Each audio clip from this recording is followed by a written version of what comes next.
I have 99 days to turn this into my dream car. And today I managed to get Dad back on the tools. Today started by making a template for the rear axle. Dad went for a walk with Mum before arriving home with a freshly groomed dog. Freshly groomed.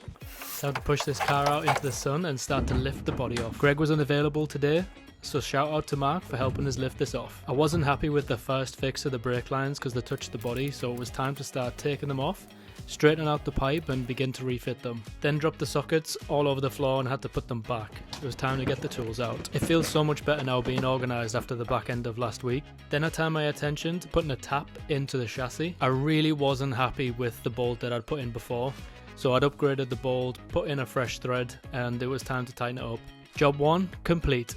Once that T-junction was firmly in place, it was time to turn the attention to straightening out the brake lines and refitting them in the new position. After measuring to make sure I have the right distances, it was time to drill.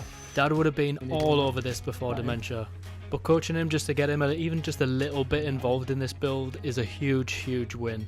Now, when I'm driving this car in the future, I'll always know when I'm stopping, Dad put all the clips in for the brakes. Sweet! Super happy with those bends around that box junction. Really took my time to get it neat. Then I had my lunch and had a little fight with a fly before getting excited over more deliveries and ripping the boxes open.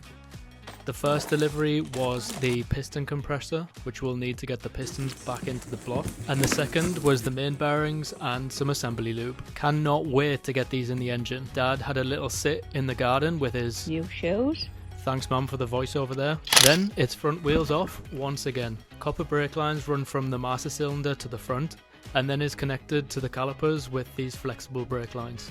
I'd never actually done these before, but it turned out pretty easy. Tested there was enough slack for a full range of motion and job was pretty much complete.